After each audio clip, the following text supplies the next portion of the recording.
Hey, everybody. Thanks for coming in. Let's hope that everybody's extra sad tonight. Hey, welcome to Sad Times. I want to kind of explain the show to you if you haven't been here before. Basically, I bring a guest on every week, which I'll be introducing here in a moment. And I talk with the guest about what he or she is like when he or she is sad. What is she like when... how does she deal with sadness? How does she deal when other people are sad? Maybe her family, maybe people who she's close to, things of that nature. Because I think it's really important to have a dialogue, at least a little bit, about how we are when we are sad or anxious or upset. Because everybody goes through it. I don't care who you are, all the time. And I think if we were just a little more aware of what people go through, we could be a little more empathetic, I think.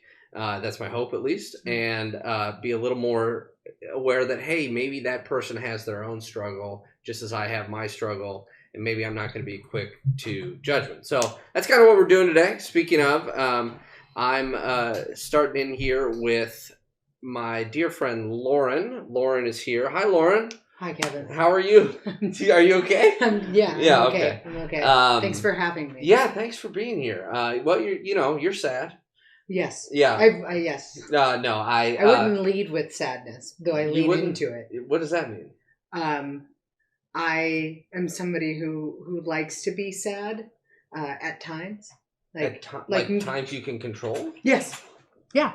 Yeah. Yeah. So, I might want to go home after a stressful day or even a non-stressful day and listen to some of my favorite sad music and open up a bottle of wine and just contemplate. Red or white? Red. Always red, right? Always red. Well, so not in the summer. Not in the. You like a white in the summer? Oh yeah, because it's hot.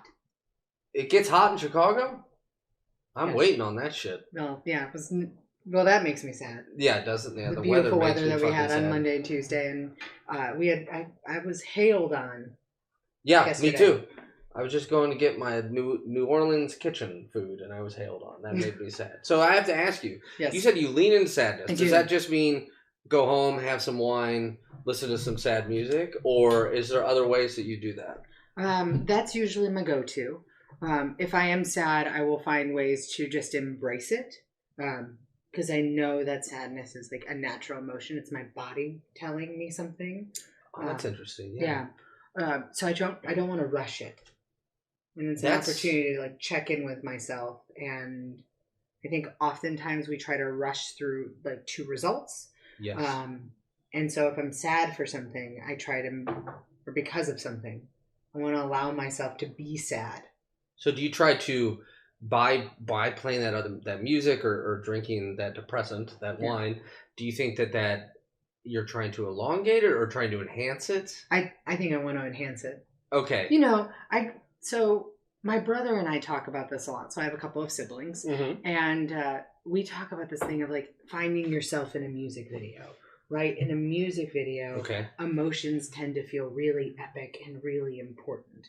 I don't know the last time I've ever thought of Hoobastank. Do you remember Hoobastank? Oh yeah. What is the song? The Purpose or the? Yeah, it's some. No. Yeah. I could try to sing, but that song feels so epic, and I think that's the one where they're going back in time and and you watch these music videos and things feel really heavy, things feel really important, and oftentimes I don't have those things. My brother and I are oh yeah, it's like finding yourself in a music video. Yeah. Or he and I were once going through parallel breakups, and we would listen to a lot of country music, and we'd send each other text messages because country music's country music's sad. So as fuck. sad. And what we would do is we would send each other text messages of this song followed by this song followed by this song came on Pandora today, and I just don't know what to do. It's like a cultivated list, right? Yes. It's like you go to dinner and you say, "Oh, this wine pairs well with this." Yeah. Oh, you're going through a breakup. These songs pair well with that. Yes. Right. So, or there's this song right now. I've been listening to a lot of pop music because we were talking about the gym. Do you listen to Carly Rae Jepsen? She's I know the Call Me Maybe song. Yeah. She has this song called Your Type, and it's all about I'm not the type of girl for you. I'm in a happy, healthy relationship, and yet that is the song that I will at work if I'm by myself is my go-to. for no, like, it's not because I like the beat. There's something about like unrequited love that is just naturally calling towards me. So, yeah, and you and I have talked about this before, too, because that's definitely been some of my saddest times where I really, as you say, lean into it, especially if I'm like, oh God, I have such feelings for this person and they don't know I exist. There's something to embrace there. And it's, it can be a little scary because you can go a little bit too far with it, right? At least I have. And then you just get real depressed. And when I get depressed, I'm a tough person to be around. It makes me anxious. I tend to get angrier quicker because I feel like I don't have control of things. Yeah. So with unrequited love, if let's say you had a crush on someone, what would you do? Would you go home, put on the sad music, and did people notice that you were sad because of that? Well, there's a difference from leaning into sadness and performative sadness. So, and it took years of therapy for me to understand this. So being a queer person, having crushes on other women in high school or in college, unrequited love was something that always felt so familiar. Yeah. And may I ask, were you out in high school? I was not out in high school, okay. But I did have a secret girlfriend. I think I was covering it up pretty well. Yeah, I don't think your family... my family knew. My family knew. Okay, your family. My family knew, but I was not out to my peers. Even though I was captain of the golf team, and I was in softball and all of those. You were the captain of the golf team. You're damn right I was. There's a reason to be sad. Yeah. Okay. I'm more sad because of my par. I'm terrible now. Oh, this is timely. Yeah. Okay, so you had crushes on girls. Yeah, and you know, I used to be like a safe person to flirt with. And so in college, it often felt like, you know, friends would flirt with me and like, oh, Lou, if I was, I would absolutely choose you, absolutely choose you, absolutely choose you. The friend zone. The friend zone, which is fine. There's nothing wrong with being in the friend zone. That like we have to teach people that like if you are lucky enough to be somebody's friend, that's a great place to be. It's true. So we shouldn't take that for granted, and the end goal shouldn't be always romance. But isn't it a bit cloying when, yes, I am blessed to have a lot of friends, as are you, but if you want to be with that person, and they're like, oh, you're like my brother, or you're like my sister. Well, certainly, does it suck? Yeah, it sucks. But we have to stop treating it like a consolation prize. That's a very good point. Yeah, that's well said. Yeah. But what I would do in college is I used to lash out. I would be so angry if somebody who would flirt with me at a party or, you know, they'd want to kiss at this thing. And then 2 weeks later, they're no longer interested because they were undoubtedly straight, as most of the women on Purdue's campus were. I would be so angry, and I used to have what I called angry thumbs. Angry thumbs? What does that mean? I would send hurtful, hateful text messages, and that's largely to the people. Yes. Okay. Yes, and I thought that, well, you know, if you're going to hurt me and you're going to make me feel sad, well, the only way for me to cope with this is to make you feel sad, and to hurt you. Were you that explicit about it, or was it something totally different? Right. What do you mean? Would you say you more like you hurt my feelings now?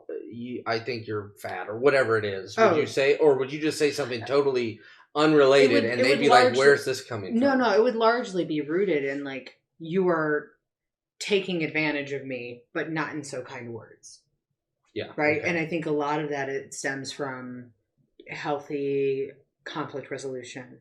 Not being out in high school meant that my first big breakup was done in secret. And how old were you?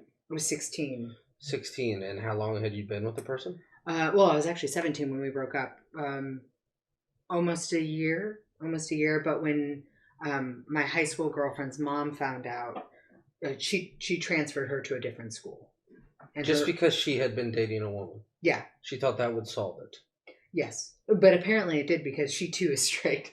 Oh, she's straight? Oh. I have a long line of... Not a long line of straight women, but there are straight women in my past. But what is sexuality? Is that what we're going to talk about? No, sexuality to me is sadness, man. Right there. No. Thank you. For when you had that breakup, did you initiate it? Did she? She initiated it, and that's largely. I mean, so we were, secret girlfriends. I guess not secret enough because her mom did find out. Yeah. When her mom found out, she would follow me to school. The mom would follow Yeah, she would wait in the school parking lot, and I'd pull in, and she would circle my car a couple of times, and she would follow me into the school. It's amazing that I'm okay with the sound of heels clicking because I could hear them down the hallway. And it wasn't until and my mom very much intervened. So my mom once saw her at the Strachan Van Til, which is our family grocery store. And my mom followed her mom for miles. And because my mom was like, if you ever follow my daughter to school again. Yeah. Like, not only will there be like a restraining order, but my mom has a fiery temper. And, she's kind of like, you don't get too close to goslings. Right? Yeah. Because the Mama Goose. And you're the second oldest? I am. I have an older sister who's 11 years older than me. Okay. Yeah. So when that happened, that was mourning a loss at first when my high school girlfriend was taken to another school. Did you guys still we kept in touch? I mean, because it's not like she moved her to another state. She moved her to a fancier school than the one that I attended. Town. In the same area. Okay. Yeah. Did you feel when the mom was doing that creepy motherfucking thing where she was following you around, did you feel a guilt? Did you feel like there's something wrong with me? Why are you singling me out? Did I do something wrong? Oh, no. I know why she was singling me out. She was singling me out because I was having sex with her daughter. And she was pissed. There you go. Yeah. And she found out. And that was something that, I can think of a couple of moms that would have been very upset with that. But the thing is, she liked me so much up until the mom liked up until she caught me and Natalie tickling each other. Tickling each other, man. I don't know what direction we want to go with that, but doesn't matter. Doesn't matter. But that's how she found out. But I think my first real sadness is her taking my high school girlfriend to another school, and then several months later, because it's an unsustainable partner relationship. Yeah, we're juniors in high school and we're separate. Of course, it failed. Did you find yourself with that? Were you devastated? So did your schooling suffer? Well, my schooling suffered the first time I kissed a girl. I no longer was. Did you like it? Taste of her cherry chapstick. Sorry, Katy Perry. Yeah, you want to talk about something that makes me sad? Yeah, it's not Katy Perry. Oh, but it is that song, and that song is largely because all of the sudden, not that women weren't already ornaments at college parties, but this "I kissed a girl and I liked it" that came out when I was in college, and all of a sudden everybody wanted to play it, and who did they want to make out with? The closest lesbian, which on a campus that has 11 of them, I was usually the one. And and that's another thing that really messes with you. Think of the folks. Have people wanted to make out with you? No, they haven't. Okay. How does that make you feel? Sad. Wow, you really turned it around on me, didn't you? Sadness. Turns out it's universal. Anyway, that song made party favors, and I didn't want to be anybody's party favor in college. That is totally understandable. That song came out when you were in college. Yeah, I am younger than you. Yes, so is half the world. So you were devastated in high school, but also couldn't. Everybody so here's an interesting thing that happened in high school. I was at that time really mourning my first breakup. None of my friends knew why my girlfriend, or why this person who was such an active partner school was all of a sudden transferred. And they didn't know why you were sad? No. Did they just think you were sad because your friend left? Yeah, because we were pretty inseparable. Yeah. Every weekend we were at each other's houses. We were, I'd pick her up from school and take her place and like, but the year later in drama class where all sad things happen. Sad mask. Sad mask. Half of it sad. Thank you. Yes. We were tasked with writing monologues. Uh-huh. And a student in my monologue class wrote his monologue about my situation with Natalie. God, I keep saying her name. I don't think she. It's Natalie Merchant. It's Natalie Merchant. Wow. Yeah. That whole Tiger She's Lily so album kind is and about generous. you. Yeah. Right. But he wrote a monologue about a hypothesis that he had, that the reason why my girlfriend had gotten transferred was because we were in a secret relationship, and the reason why I was sad was because she was gone. How did you react to that? Was pissed. Yeah. And also really sad. And he had no idea. This was like literally his hypothesis? Yeah. And he did this in front of the whole class? He did this in front of the class. Luckily, it was drama class, which meant there were 9 people. 9 sad people. Who all they all went on to make tons of money. Yeah. Yeah. They're all millionaires. They're millionaires. But did he use your name? He did not use my name, no, but he performed. Were you Boren? No, because it was a monologue from his own perspective that you would perform. So, for instance, I did a monologue because there was a lot of sadness. There's a lot of people that want to just kick this dude's ass. Yeah. Good. That's awesome. Yeah, so he wrote this monologue. He makes one of them. And he he also adopted a gay person, not personality, but a gay persona, where he was like, it was his male, like his best dude friend that he was in love with, and he got taken away from him. And I'm sitting there, and I had just done this monologue where I was confronting my aunt for my grandmother had passed away, and in real life. Okay. And so I had used this monologue. The monologue that I had written about was when my grandmother passed away, my aunt was on vacation, and she was like, well, we're going to finish up vacation before we come back. Can you wait to bury her? And I remember just being shocked by this because I think about my relationship to my mother, and I'm like, how are you going to have your mom sitting on ice while you're up in Disneyland? Yeah, that's...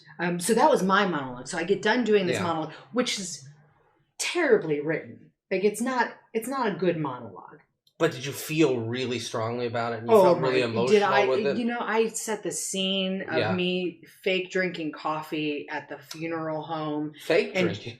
Well, I don't. Were you doing coffee. Some object work? No, I had a glass of water, and I'm sitting there in this. I've set the table up that it's where you go get the sweets and coffee at a funeral, right? And that's where I'm sitting, and you have somebody in class come in and sit down, and that's who you deliver the monologue to. So I just done that, and I'm back in my seat, and then I'm watching this other classmate do this monologue that was about my situation. Yeah. And what is a very painful time, because her mom loved me. I was tutoring her in math, even though I'm very bad at math. We were in the plays together. I was also a likable person. Like I was a popular person. So she was happy that we were such close friends. Mm-hmm. And then, so not only so having that, all of that just reopened, and also the fear of somebody's going to know my secret. My not so secret. And oh God, all of that is born. Did you confront him afterwards? Yes. You did. What did you say to him? Well, the thing that did you kick his ass like everybody wants? I wish I had. Oh, okay. I wish I had. The biggest thing for me was the how did you know? Okay. Because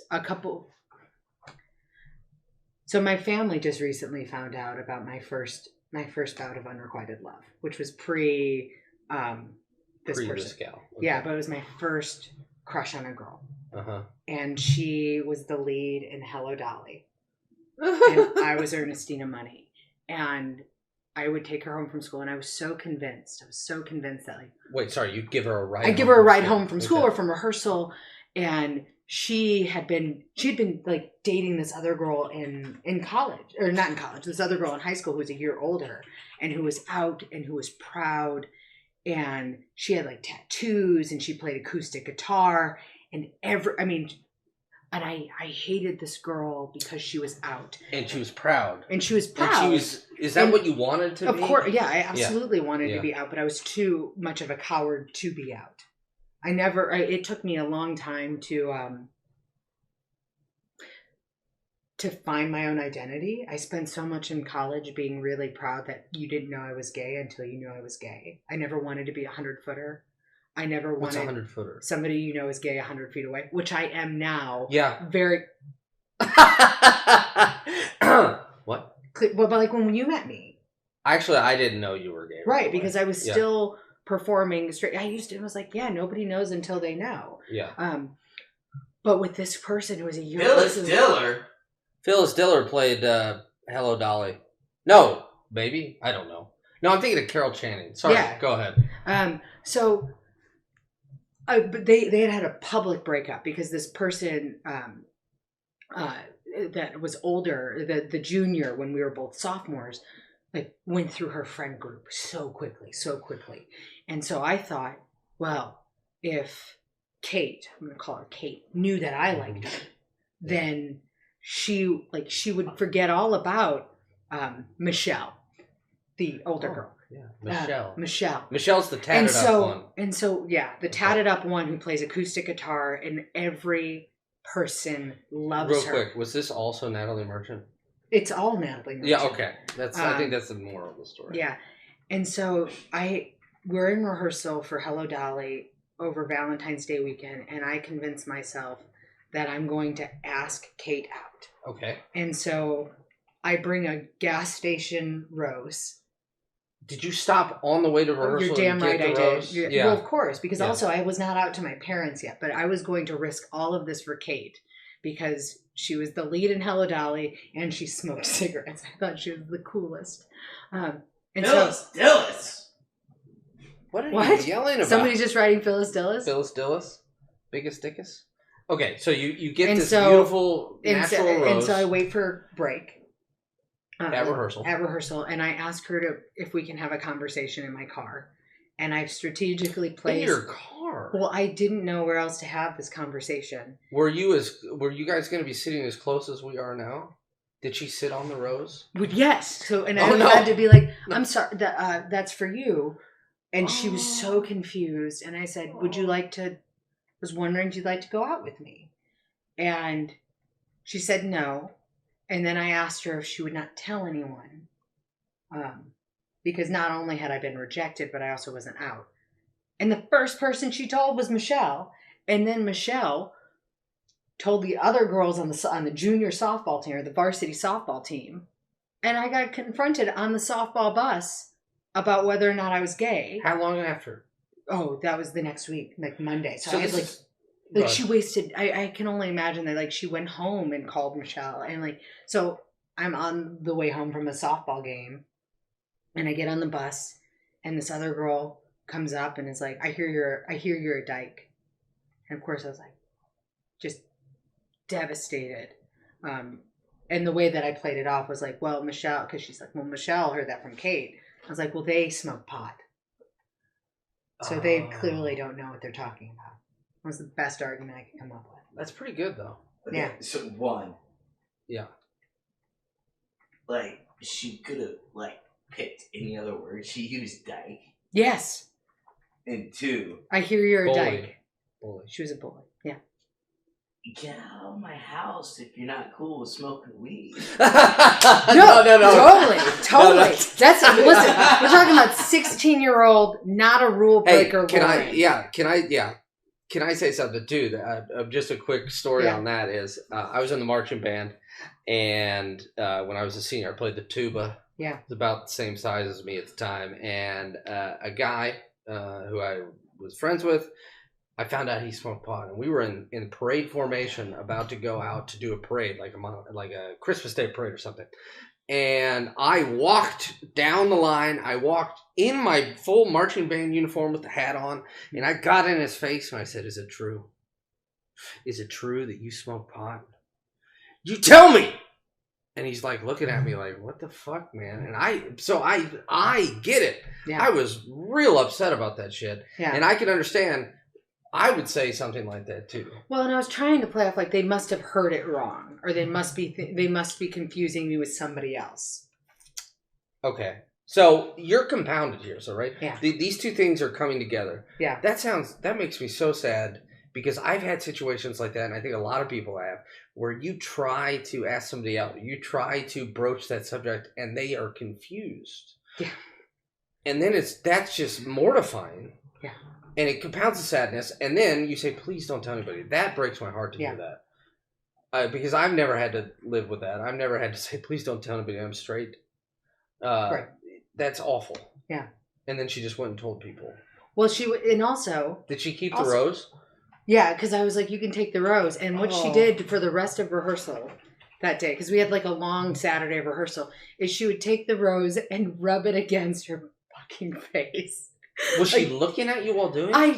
It was terrible. Did you cry? Yes, I cried. I don't believe I drove her home that night. Well, good.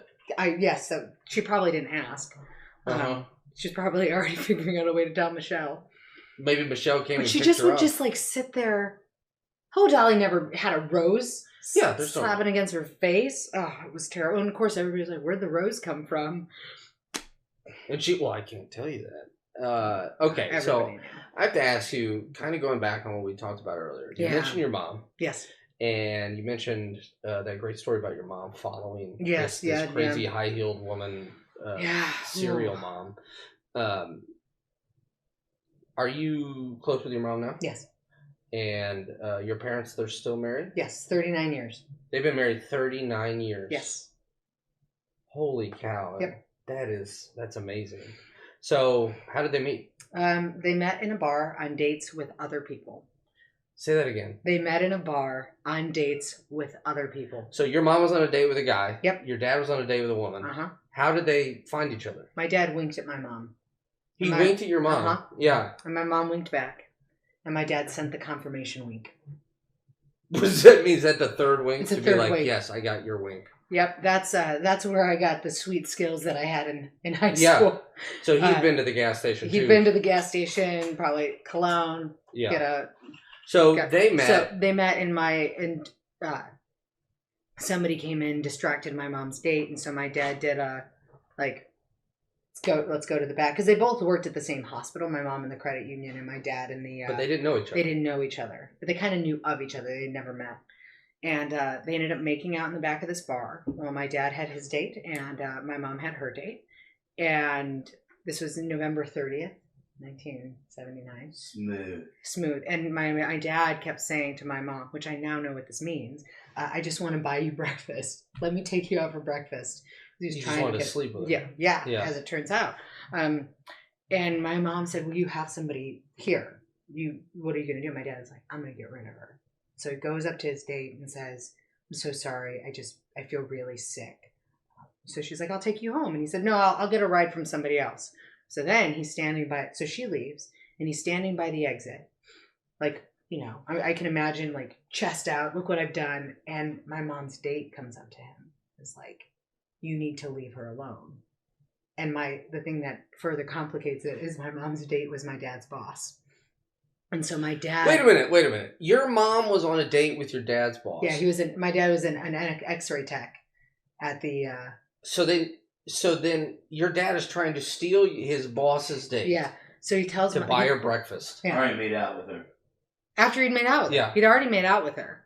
And my dad said, fine, you have 1 month to put a ring on her finger. So the next Monday, he ignores her. He ignores my mom for 3 weeks because my mom was a single mom, and she had already your older sister. She'd been divorced, and her ex-husband wanted to try again. And so when my dad found out that my mom's first husband was trying to get back in the picture, and his boss wasn't doing anything, my dad asked my mom out. One of their first couple of dates was he took her to Christmas Eve dinner at my grandparents' house. He proposed to her on New Year's Eve. They met on November 30th. They met on November 30th. They were married February 14th. They're married on Valentine's Day. On Valentine's Day, courthouse wedding with a small reception. So less than 3 months. They're still married. They're still married. They married on lust. My mom and dad will both be the first to share that. My part of it was like my dad was also afraid that if he didn't act then, he would lose my mom because she had, not only was this her first husband who was trying to come back, but it was the father of my older sister. Yeah. And so the stakes were really high, and there was a lot of lust. And so they fell in. They fell in deep. Deep. And how has that progressed over the years? I would say in like any long-term partnership, I've been fortunate, and I will say the word fortunate really specifically, to watch my parents fall in and out of love.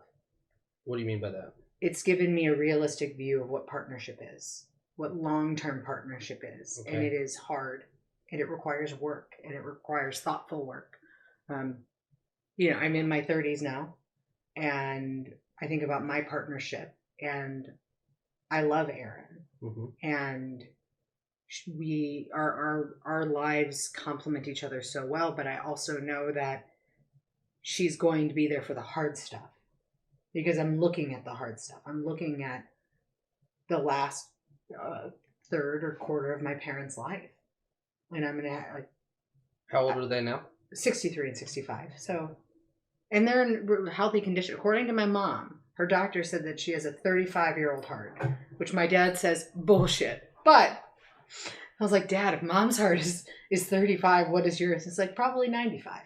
My dad's the younger of the two. He's the younger one. Yeah. Oh. But with her 35-year-old heart, she's a little insufferable. She's a little insufferable for him? Yeah, of course. She's like, well, Jeffrey, my heart is only 35. Oh. I mean, it sounds really cute when you say it like that. It is cute, and that means that her heart wasn't born when they fell in love. No, it wasn't. So they've fallen in and out of love. Does that mean that they fight? Yes. Tell me about that.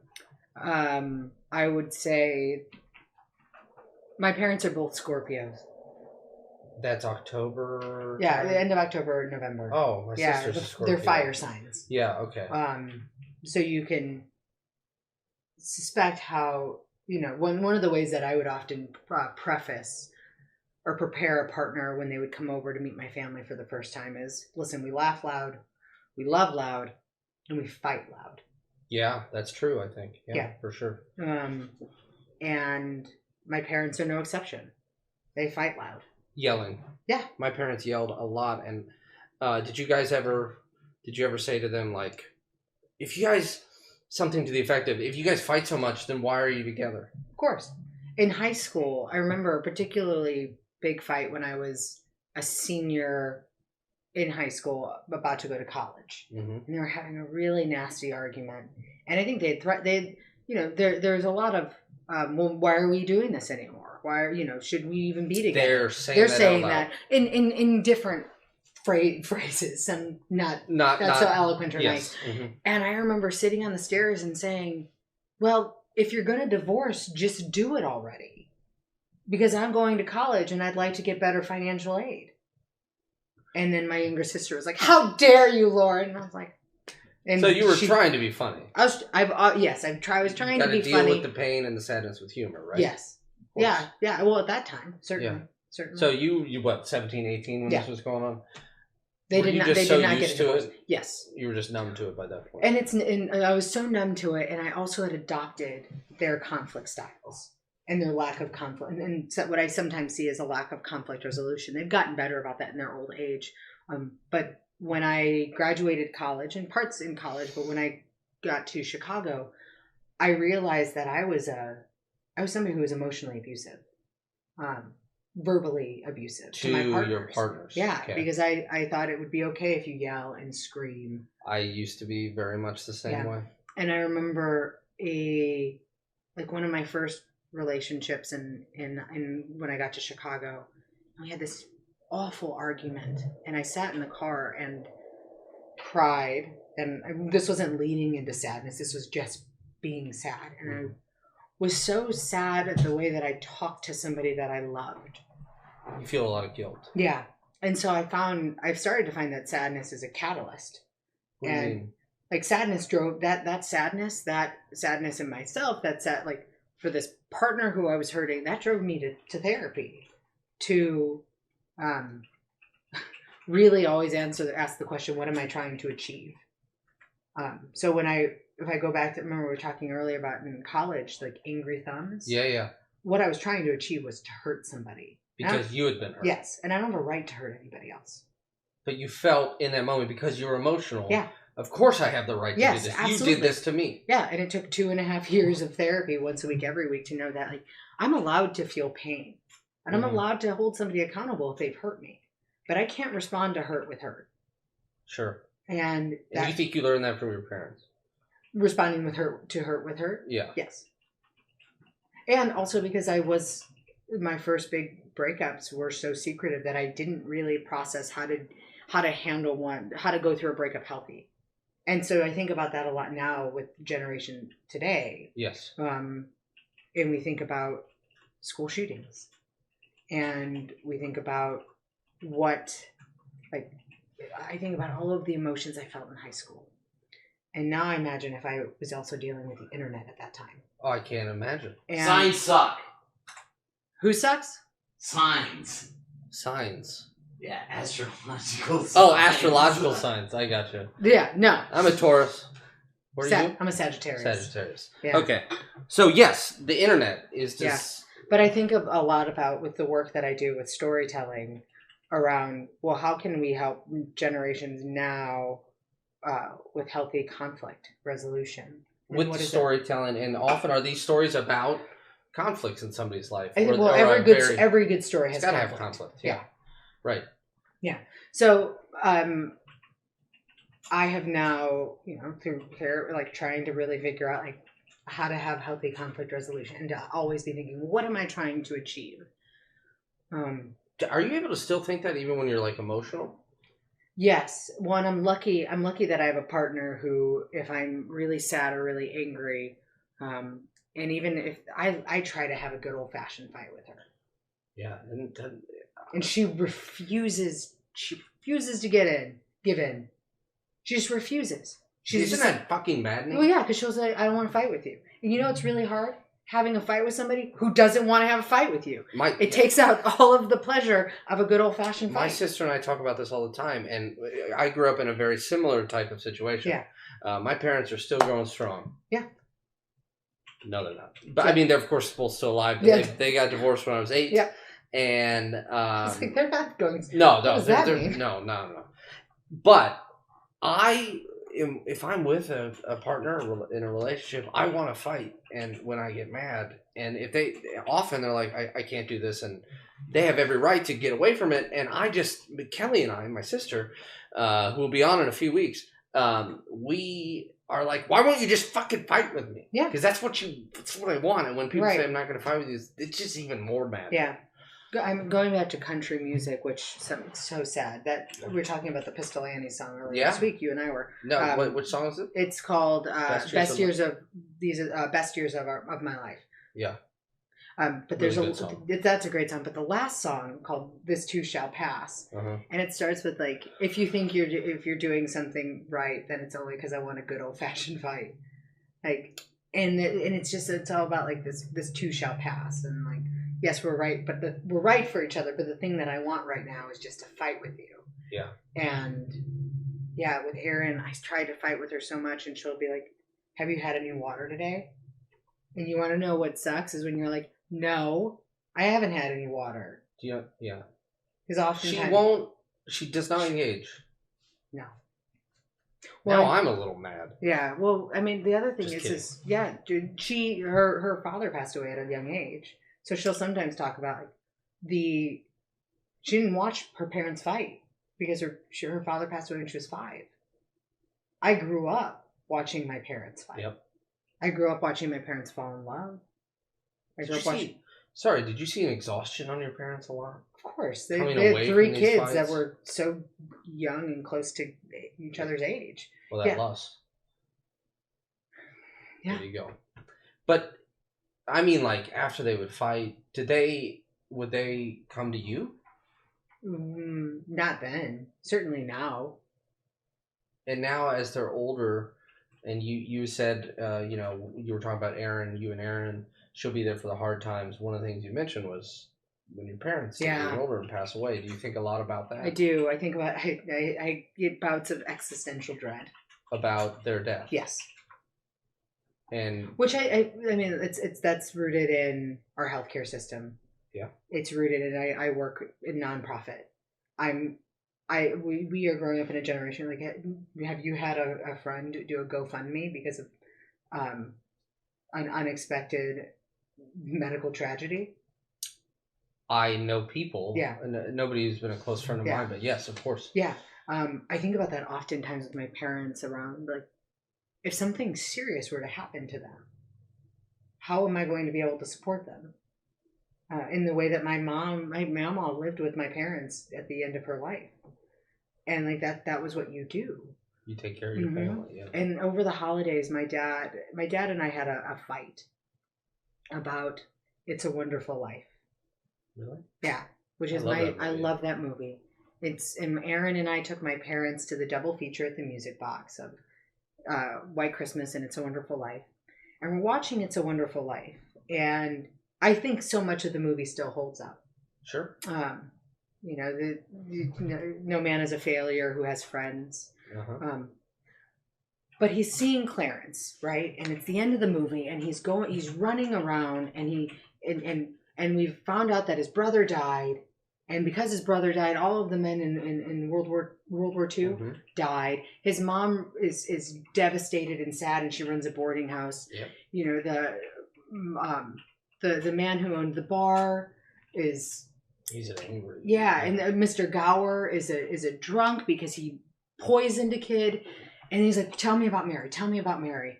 And Clarence is like, you're not going to like this, George. And he's like, what? She's a maid.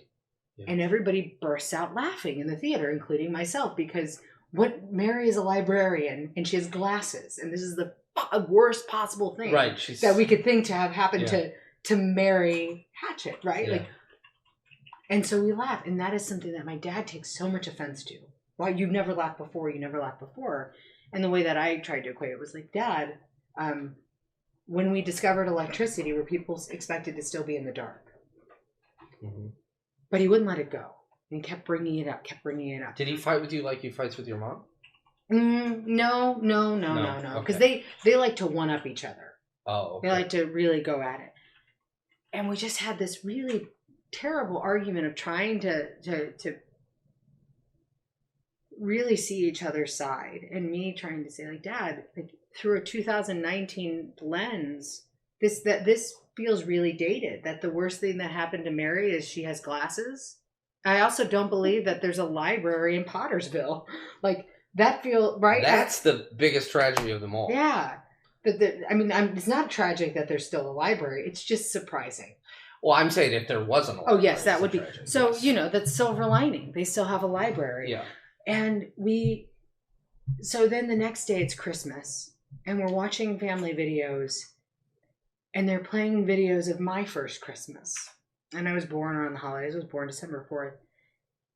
And, my parents were 30 and 33, or 30 and 32 when they had me. And I was just so sad watching them and how young they look. And how full of hope they are. And so then I went home and I thought, why are you fighting over something so silly with people that you don't have enough time with?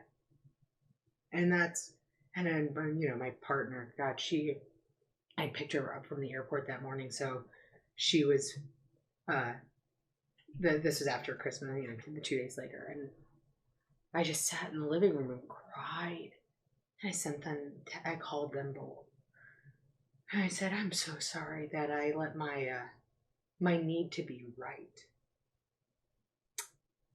cloud what's really important. And I'm so sorry that I sometimes am the PC police, which there are certain things that are non-negotiables for me, but I could be a little more kind to my parents. And I don't know how many Christmases I have left with them. And so that was something I was just overwhelmed watching these videos. And, my mom, she pulls out this little red box. And it's from Saks Fifth Avenue. And my parents didn't have any money. Mm-hmm. But she's just so proud. This is in the video. In the video, yeah, with me crawling around. And yeah, you just... There's a great song, and I could not remember, but it's nights feel long, but life is fast. And Time. Yeah. No, yeah. And you just... was there a nostalgia in that too? Oh my gosh, of course. And... Well, you look at... You watch a video next to your parents who... 32 years have elapsed since that. And their life looks really different. And they get to look back at the life they've made, but they know that their time is limited. You know, and then looking at young versions of my mom and dad. And now then there are times where I'm like, was it worth it? No, it's okay. Don't touch me again. I won't. Do you, when you called them and apologized, did you tell them that you have this existential dread about losing them? Of course. And what was their response? Oh, you know, I have a fairly morbid family. Yeah. Like, yes. Yeah. So my younger sister has taken, because she knows my parents, you know, not that we're burying them already, but she has gone around and written her name under items in the house that she wants to have. Yeah. She'll go as far as to write to Amy from Mom and Dad on things that like we don't think would go to her, but she's already claimed them. Kelly and I do that. Yeah. Type of thing. Right. Like, oh, I get this. And they know this. They know that they're not going to be around much. I mean, so much that with past partnerships, they're like, Lauren, you know, this is the person that you're going to be spending your life with. It's not us. If past partnerships haven't gotten along with my family, and I have the family that you marry the person, you marry the family. I think it's very true. Knowing the little bit I do of your family. Yeah. So, and what was their reaction when you said that to them? Oh, they I think they were. My parents are always thankful when I recognize that I'm being a know-it-all. Mm. And this goes back to healthy conflict resolution. They had already moved on. And I believe that an apology is an acknowledgement of what I did wrong and a recognition that I'll work to do better next time. I think in many families, and mine is no exception, an apology is an opportunity to move on. Are you able to do that when you apologize for something? Are you able to say, okay, I made a mistake, I've apologized, I'll move on, or do you linger on it? Oh, an unhealthy mix of both. Yeah. I struggle with that a lot. I struggle with the fact that I make mistakes, and that sounds really cliche, but it's like I feel like I shouldn't do anything wrong. And then when I do make a mistake because I'm a human being, I then apologize, and then I still sit with it. And that's not fair to the other person either, because you're taking their agency away from them. Right. I think. You know, if I may, about your parents getting older, when my grandma was dying in the hospital, she was intubated, and she couldn't, because she had emphysema. She couldn't breathe, and she had a tube, so she couldn't speak. And when I came in to see her, I brought her a Cubs hat, because she taught me all about baseball and Cubs, and we watched the Cubs together all the time. And she was kind of, you could tell she was happy. But her and my grandfather married 59 years and fought, just snipping at each other all the fucking time. I remember one night my grandfather was hard of hearing, and the whole family was there. This is before she was in the hospital. And Kelly, my sister, and I slept on cots in their bedroom. And I was shifting a lot on the cot, and it made a creaky noise. And my grandfather kept going, "What is that noise?" Because he couldn't hear, but he could hear that. And my grandma was like, "It's the kids on the cots. It's the kid." And he goes, "I don't know what you're saying." And she said, "Go to hell." And then I didn't move for the rest of the night. And but when my grandfather would come into the hospital room, her heart rate would go up, and her hand would go like this, and he would take her hand. And I think about what you said about your parents, about all the sadness that they've had and all that, but they have that connection, and of course, and they're never gonna leave each other. Yeah, you know? No, I mean, my parents have buried children. They've buried both of their parents together. But children. My mom had 9 pregnancies and she has 4 kids. So they wanted to have kids shortly after they got married. You know, Angela was 5. They didn't have me until I was 11, or till Angela was 11. 6 years. Yeah. Yeah. So they went through a lot of hardship that I think defined a lot of their marriage. But like I had to officiate. I have not had to. I was asked to officiate my brother's wedding. This October 2017. I should know when they were born. I married October 2017. And the thing that I talked about was like the wedding. Like this is not you're signing up for hundreds and hundreds and hundreds and hundreds and hundreds of boring Wednesdays. Or boring Thursdays. Or boring Thursdays or boring weeks. Like it's not the honeymoon. It's the 18th vacation when you're stuck in line with screaming kids who have to go to the bathroom, but you're close to being to the front of the roller coaster, right? It is the burying your parents. It is the, how are we going to pay for this? It's like, obviously it's coupled with a lot of light and a lot of love, but man, there's so much darkness. Did you talk about this at the ceremony? Yeah, and turns out it was still a hit. Of course it was a hit. That's real talk, right? Well, because when you think about like what the soundtrack of a life is, you know, a lot of tears. It's a lot of sad. It's a lot of time winning. Because time always wins. I have to ask over there, what do we got coming in? Anything at all? Yeah. I mean, ask them, look at the camera and talk to them. Huh? What do you guys got? I unfortunately can't see it. But obviously Lauren is she's told us a lot of, pretty dark shit. And pretty honest stuff. And now it's raining, right? Just like the beginning. And I appreciate it because that's not easy stuff to talk about.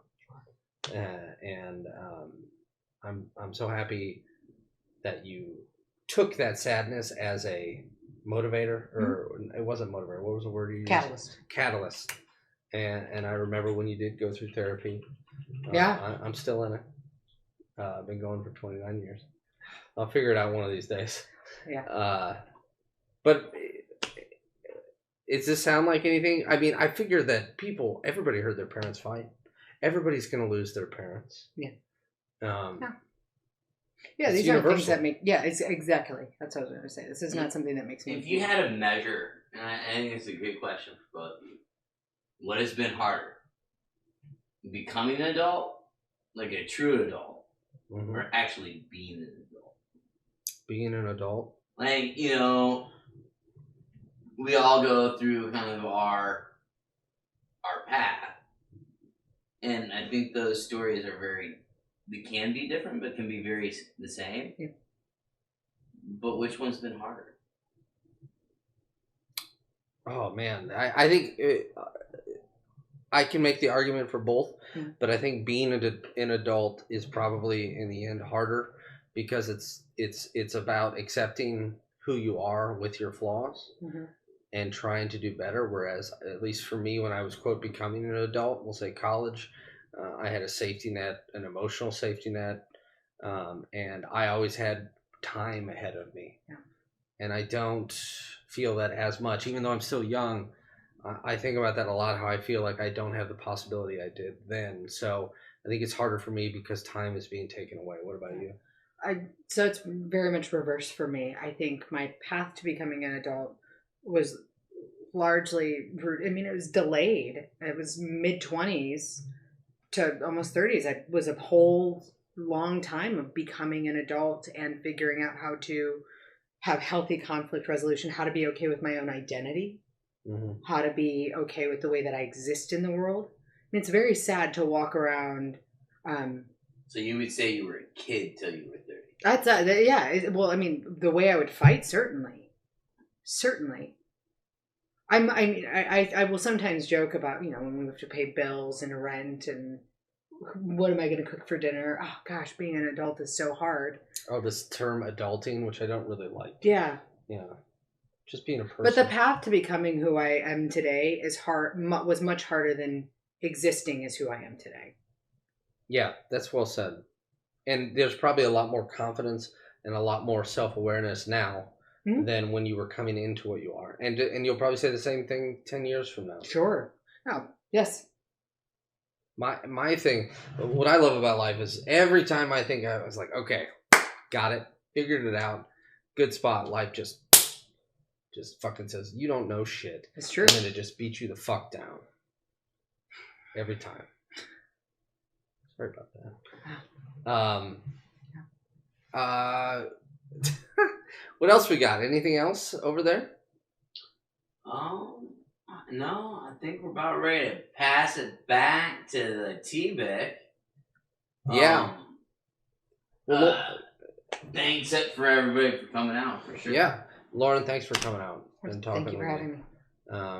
And let's not be this close to each other again. I hope not. Okay, great.